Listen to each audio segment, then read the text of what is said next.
The attack started subtly, a wolf in sheep's clothing. Some seemingly innocuous vulnerability in their public-facing software, maybe a VPN or a remote desktop protocol, RDP for short, left hanging like an open door. A single weak point exploited by LockBit, one of the big players in the ransomware underworld. It's like they slipped a master key into the lock and walked right in. This wasn't your average malware. No, sir, this was LockBit 3.0, the Cadillac of ransomware. Think of it like a franchise operation. The LockBit group builds the weapon, the malicious code, and then they run it out to affiliates. Those affiliates handle the dirty work, hitting hospitals, schools, whoever they can, and then they split the profits with the mothership. It's a well-oiled and very profitable machine. LockBit 3.0 was built for speed, a digital predator striking with lightning reflexes. It's like it knew the hospital's defenses inside and out. First, it snagged credentials, usernames and passwords, like keys to the kingdom. Then it used those keys to climb the ladder, escalating its privileges until it had full control. And get this, it spread like wildfire, using built-in Windows tools, PowerShell, SMB sharing, everyday stuff that IT departments usually trust to jump from computer to computer. It was like a phantom in the network, moving so fast it left the defender scrambling. That speed, that's the whole point. LockBit 3.0 was designed to outrun the good guys, encrypt everything before anyone even knows what hit them. But this wasn't just about locking down data. This was a two-pronged attack, a one-two punch designed to maximize the pain. LockBit perfected this double extortion game.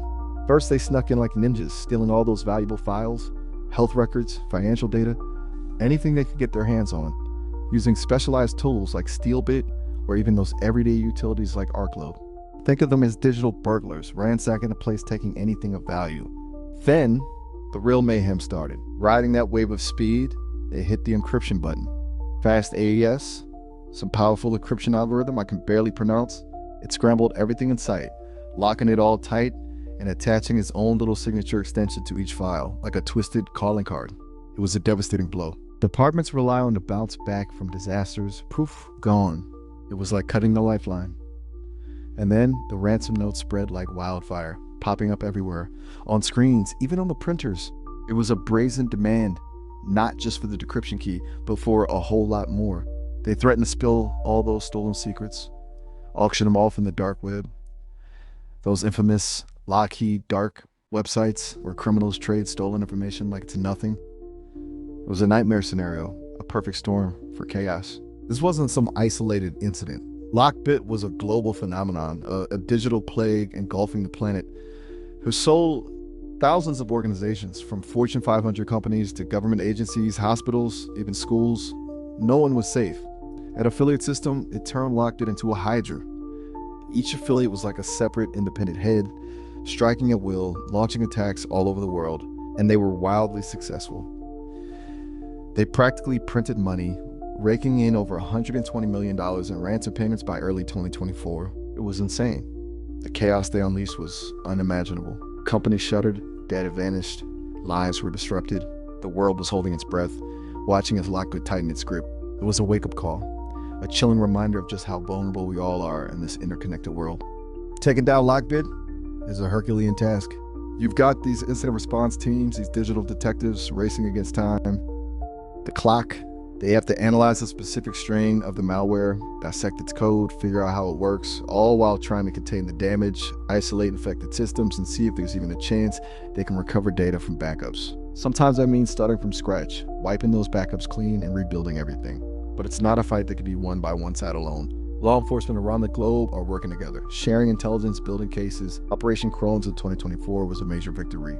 They've disrupted their operations, busted some of their key players, even released decryption keys for victims held hostage by the LockBit 3.0 variant. It was a real blow to the organization, but remember, we're talking about a hydra here. Snip off one head, two more grow back.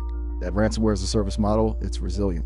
Those affiliates, they can adapt, they can find new tools, new targets. This war is far from over.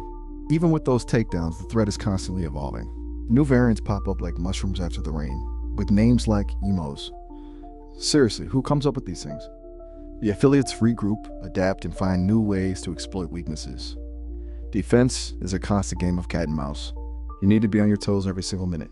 Think robust backup systems, but not just any backups. Offline backups, hidden away where the bad guys can't touch them. Patch those vulnerabilities like it's a life or death situation, because often it is for businesses and individuals alike. Multi-factor authentication, a must-have, not a suggestion. Think of your network like a castle and segment it into different sections so if the attackers breach one wall, they don't have free reign over the whole kingdom. And the most important weapon of all? People. Train your team, your family, everyone you can. Teach them to spot the red flags, to think before they click. It's not just about technology, it's about human behavior and making sure everyone is part of the defense. In this fight against ransomware, proactive defense isn't just a good idea. It's the only way to survive. Surely nobody's safe in this digital world. It's like walking through a minefield, and those mines come in all shapes and sizes. If a hospital as critical as that can fall victim, well, it makes you reevaluate everything. We can't just stand here and wait for the next attack. It's time to get proactive, strengthen those defenses. Share knowledge, build a network of support. You and me are part of something bigger now. This isn't just about personal security, it's about community, about protecting each other.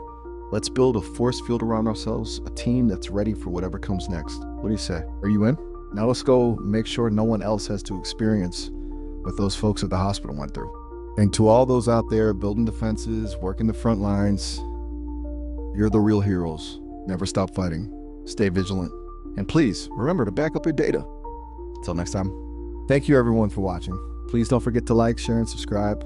See you next time with a new fascinating story about the digital world.